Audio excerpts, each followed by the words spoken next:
Hey everybody, just wanted to get back in touch with y'all with the research project that I had done for gel coat substrates that we all work on with most boats and some yachts.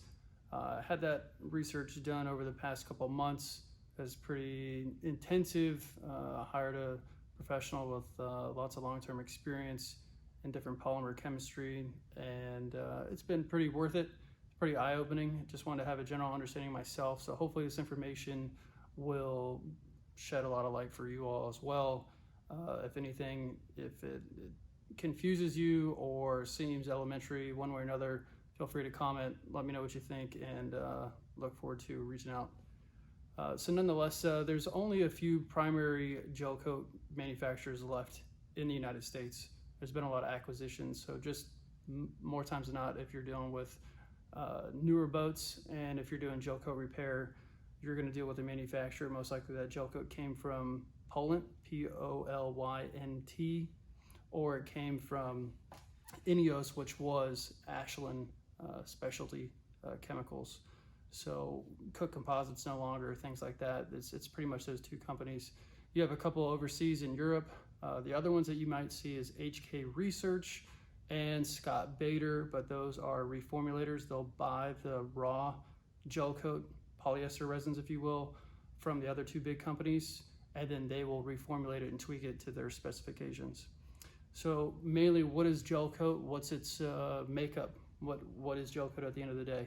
Well, obviously they're not going to give you the manufacturers that is their particular formulas, but from some different research you can extrapolate most likely what's in there. And primarily the resin backbone is styrene monomer and polyester resin, and with that you would have mixed in some fillers, so such as like talc and titanium dioxide. Before, in the earlier days, say 70s and 80s, with gel coat, those fillers were a cost-saving measure. That's no longer the case. It pretty much balances out now with those fillers. That's really used for strength purposes, the modulus, the just overall strength of that film, if you will, of the gel coat. So the makeup, though, that polyester resin could be upwards of 50%. You have some that are less, of course, and then you have the styrene itself, the other polymer there that coincides with the polyester. That styrene could be upwards of 35% or so, and then the talc and titanium dioxide and a few other things make up the balance of that. So with that, what causes the primary degradation issue with gel coat that we all face? And say just loss of gloss, chalkiness, dullness, what have you. So the primary reason is UV light.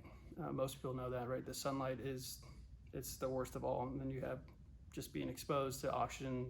The word oxidation in itself, right, comes from the oxygen process, the exposure to the environment, things like that. But it's primarily the UV light that's causing the issue with the gel coat being exposed in the environment. So if you, for instance, had a boat that always had a boat cover, I'm sure you've noticed this, or in covered storage in a garage, anything along those lines, that boat stays preserved that much longer than one that's fully exposed to the environment. Just makes common sense, right? Just like a car or something like that. So when you have a boat that's exposed, that gel coat's exposed to UV light, a few things happen. The UV light preferentially really attacks the styrene in the gel coat. That's the gel coat's weakness, is the styrene. So the higher styrene loaded gel coats, which predominantly were the older technology gel coats that had much higher styrene loading, if you will, higher percentages of that gel coat formula, that UV light predominantly attacks that styrene. That's the weakness, once again, of the gel coat formula. So what that ends up happening is it will reduce that polymer linkage, that strength of the styrene. So it starts to break that down, starts to degrade that, and then that creates a whole gamut of different bad things, if you will, that happens. So what will end up happening here is that you'll have hydration or hydrolysis will come about, and what that means is that that linkage is now weakened from the UV light, and now any sort of moisture can just come in and attack that weakened polymer structure. So you get that moisture in there. That's predominantly first and foremost what ends up happening. Obviously then you have oxygen in there as well, But then that causes pitting over time, or just increased porosity, really. And then as that progresses, then you have the pitting and things like that. So really, I would say is that what is that really, that styrene being attacked, what does that really result in ultimately? We know it as just the loss of gloss, right? The different stages. You have loss of gloss, then you get to the chalkiness, then you end up getting to just surface roughness, and then you'll get to gradual porosity that you can start to see, and then you'll just have really, really bad pitting over time, and then just complete failure. But what really ends up happening with that UV light and then the moisture is something called phase separation between the styrene and that polyester. They are miscible, they do mesh well, if you will, in the beginning, but they're different polymers at the end of the day, and they do repel, if you will. It's really a loose word. They start to repel each other, they start to separate when you start to have the UV degradation take place. So they just call it phase separation. And it really, under a microscope, looks like almost like an ant farm, if you will, laid on its side, or a worm's casting, things like that. It just really, a lot of different channels in between, and that's where it's just starting to separate, creates cavities and things like that. So what ends up happening, that 35% or so styrene that is in the formula originally, upwards of half of that evaporates after it's been sprayed in its curing process. The leftover amount is together in the polyester resin, and then from that point, once it starts getting degraded, that styrene portion ends up evaporating, if you will, as well. It starts to degrade. It just vanishes and disappears, and leaves behind the polyester resin along with the fillers, the talc, titanium dioxide, calcium carbonate, things like that. So now that chalky surface, depending on how far along it is in its degradation stage, is primarily the polyester resin left behind and those fillers. And that is that chalk that you'll wipe off your hand. That's what you're noticing, is the polyester and those other fillers. And that what leads to the fact of, when it comes time to oxidation removal, why it would make sense that acidic or low pH based cleaners, muriatic acid, hydrochloric acid, phosphoric acid, things along those lines, why those products make sense of how much better they are at removing oxidation from a surface than a higher pH like a degreaser, all-purpose cleaner, things like that. And the reason is because it can go after things like calcium carbonate, which is a component of lime scale, if you will. Calcium, magnesium is what's in hard water, and acids attack that. That's acid soluble, and it removes that oxidation from the surface, because once again, it's the polyester resin primarily and the fillers like titanium dioxide, things like that. Acid is going to be able to remove those from the surface a lot easier than a higher pH or all-purpose cleaner or degreaser. So take that in stride as far as oxidation removal. Hopefully that will help you out with that. So once again, to go over the fact that you have the stages of weathering or degradation, the first sign is obviously loss of gloss. Then you would have, in older formulas, you would start to see yellowing. That would happen a lot in the white gel coats. That's not really as much of an issue these days, at least with newer boats. So then you have loss of gloss. Then you have the separation or the weakening of the linkage of that the polymers, so the styrene and the polyester, which then would start to leave a little bit of that chalky surface. And then because of that chalky surface and the weakening of that linkage, now you can get in more UV, now you can get in more water, and then that's when you really start to see the exacerbated problem of the pitting and then complete failure. So what would we learn from this primarily is that if you keep a boat covered one way or the other, shielded from the sunlight, that's going to be the biggest help. Obviously, we could talk about waxing, we could talk about pre-ceramic coatings, we could talk about different things to help slow it down, but really just shielding from UV light in general is going to be the best benefit.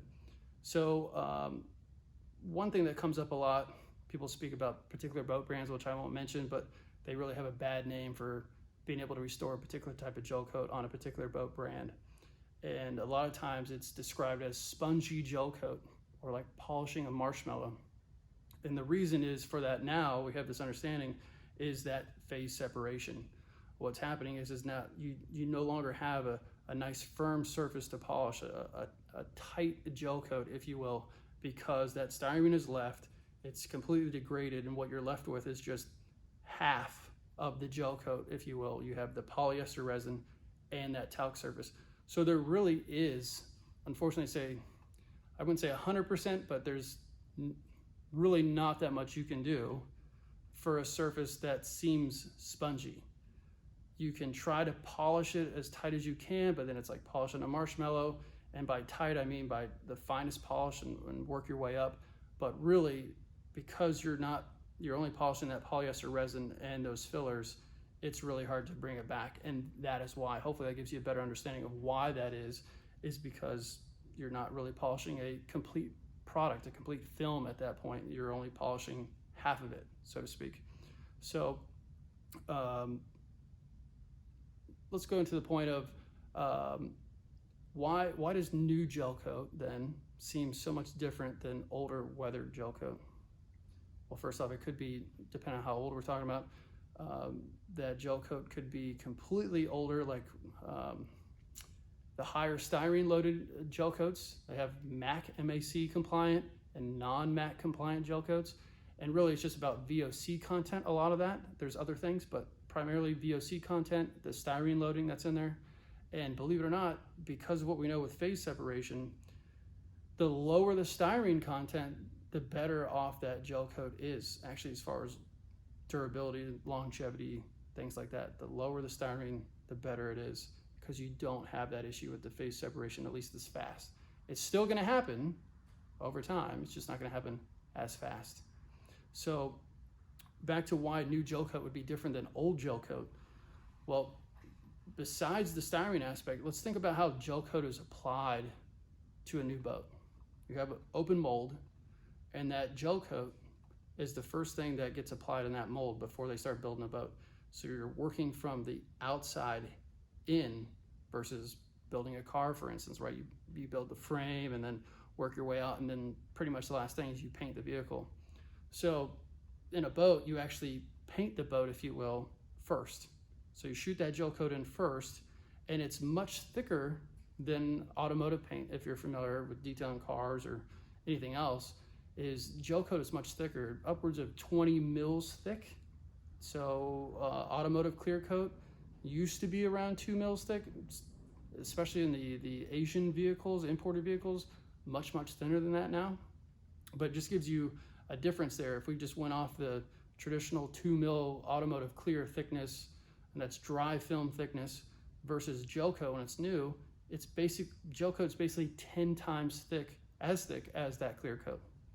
So with that, now that you're spraying that gel coat into that mold, and the gel coat is the first thing to touch that mold, and then you build out from there. So now you do your gel coat, and then you do your skin coat of fiberglass. You start building out your fiberglass more and more. It could be chop mat from a chopper gun, as they would call it. I should post some links to some YouTube videos if you haven't seen how they build a boat. It's pretty interesting. But so then you shoot all this fiberglass on top of this gel coat, and it's all pretty much polyester based. You have some vinyl ester resins and things like that are in use, but the main point is that all those reactions are exothermic. They create heat. Well, heat and gel coat really don't mix when it comes to longevity. Sure, you don't want it to apply gel coat below 60 degrees Fahrenheit, for instance, or possibly 65 degrees Fahrenheit.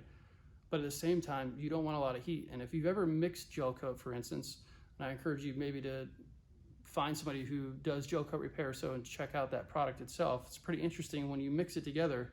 That container, once it's been catalyzed, you have the gel coat itself, and then you add in your hardener or catalyst, which is MEKP. It's a peroxide. When you mix that together, give or take 10, maybe 15 minutes, as it starts to gel in that time frame, 10 to 15 minutes. A little bit past that, you would barely be able to hold that container if it was a plastic mixing tub, if you will, or a waxed line paper cup, it gets very, very hot that you can't even hold it in your hand. So back to the mold and why that's important. So all that additional heat when it's in the mold is all concentrated behind the gel coat. So the gel coat is closest to the mold, and then that mold is very thick. It's already cured and everything else. The reaction is stopped at that face of the mold. All the reaction is pretty much happening behind that gel coat, which produces a lot of heat. So that closest layer of gel coat to the mold cures differently, if you will, than the underlying layers of the gel coat that's closest to the actual fiberglass, right? So that gel coat that's closest to the mold cures cooler, if you will, so it doesn't have the same issue with the high heat as the underside of the gel coat, if you will, has. So to sum all that up, that skin or closest to the mold, or now when you pop the boat out of the mold, it's the side that you see, right? The outward side, the color you see of the boat, that gel coat is going to respond differently over time than, say, within that full 20 mils of thickness, say 10 mils deep into that gel coat. That is a lot different characteristically speaking, because it cured under a lot more heat than that forward-facing layer. So why is that important? Well, let's say you're working on a new boat or a relatively new boat. And you always wonder, like, man, it's so much easier to polish a new boat than it is an older boat, things like that. Well, obviously, you didn't have the weathering, the environmental damage, things like that of an older boat, dock rash, there's different things. But a newer boat, that skin coat layer is basically, for lack of a better word, it's harder, it's more properly cured, it's less susceptible to damage because of that. So it doesn't have that same issue with the phase separation over time.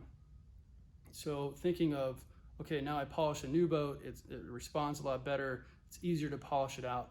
It's really because you're just working on a lot more higher integrity gel coat product at the end of the day.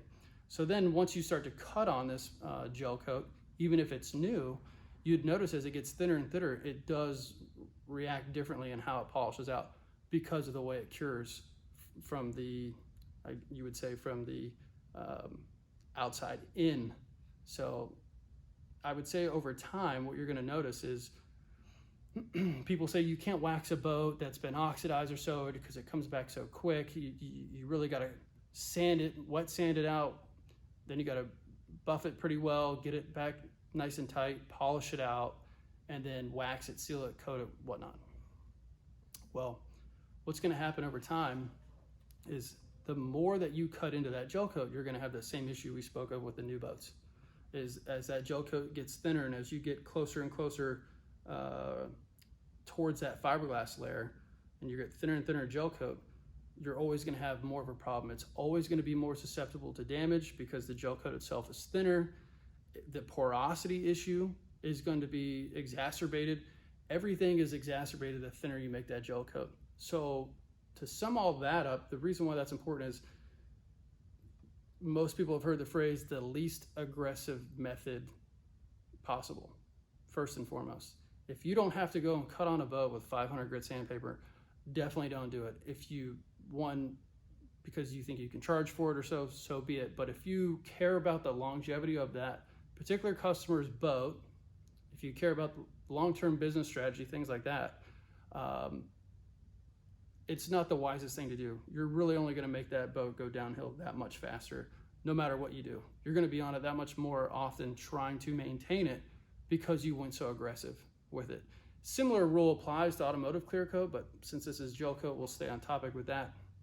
But the main thing is be as gentle as possible with it for the longevity of that gel coat. Once again, if you care about your customer's boat, long-term business, integrity in general, things like that, you would want to do that only because it really becomes an exponential decline the more aggressive you are with that gel coat over time. No matter what you do, you could say, I'm going to go out there and wax it every 6 weeks. Well, no matter what you're doing, even if you wax by hand, you're still providing mechanical abrasion. You're never going to get it. You're never going to get that gel coat surface as tight as it was from the factory, and by tight I mean the least amount of porosity, the curing, all that, it's now exposed to the environment. So no matter what you do, it's always going to be more susceptible to the environment. So the least aggressive method definitely applies to gel coat because it's more susceptible to a lot of these environmental conditions than other coatings that are out there. So I would say once you break that outward surface on a new boat or a boat that's never been buffed on, is I would say definitely try to be as ginger as possible. That's the best thing I can say about that. So let's just think of even like scratch removal. You have a boat, somebody has some dock rash, things like that. The same rule applies to that. You say you only do spot scratch removal, or you just round over the edges of those scratches, so to speak, so they're not as noticeable to the customer or anybody else. Well, once again, now you've made that particular spot thinner, and that's where you're going to find what people down the road would say maybe it was a hot spot when it was shot in the mold. It cured differently. That's why that spot is particularly acting differently down the road. Maybe you're not even the guy that did or woman that did the work down the road. Or I should say, you weren't the original detailer who did the scratch removal, and now you've come upon this boat and you're like, man, I wonder why this one particular spot is acting different than the other. It could be because someone went out there and did a good job at scratch removal and blending it out, so you don't notice the thinness as much, right? It doesn't look like a distortion in the surface when you look down the side of the boat, but it's just the fact now that it's thinner, it's more exposed, it's more susceptible, I should say, really to environmental degradation, and its lifespan has been reduced by far compared to the rest of the gel coat on the boat. So the same thing with scratch removal is try to do the least amount of invasive procedure, if you will, as possible. Maybe just round over the edges. You know, if the customer's a stickler, warn them that it's like, hey, look, if you plan on keeping this boat for a while, this is what potentially could happen. We're always gonna have to chase this spot. We're always gonna have to pay more attention to it, depending on how deep the scratch is, depending on your procedure. But it's the main thing is, if you make a spot thinner than the rest of the boat, that's what's gonna happen over time. Nobody knows exactly when that is. Once again, it's all process dependent. The gel coat itself, if it's been cut on before, all those type of things. So I think that's pretty much going to wrap that up for this video. I have some other things that I'm thinking about putting in a second video. Hopefully this is a decent amount of value for now, a primer, hopefully. Then we'll do a second video. Some stuff not ready to discuss because of what was invested for this research project. As much as I'd like to share it with you, we've got some endeavors working to make that come to light. If Mobile Tech Expo in Orlando, the beginning of February, I believe it's February 4th through the 6th, if that is still held and not canceled due to everything going on right now in the world, I will be speaking at that expo about gel coat, its refinishing, and then we'll get into some repair as well. We'll share more of this information by that time as well, because things have evolved since that point as far as the research and then testing and development, things like that. So if you have any questions, feel free, comment, ask away. Hopefully, like I said, this was enough value to help you all understand what it is that you're working on, what is gel coat at the end of the day. Information is really obscure. There's a lot of wise tales out there about it, but try to sum it up as best as possible, and we'll chat soon in another video. Thank you.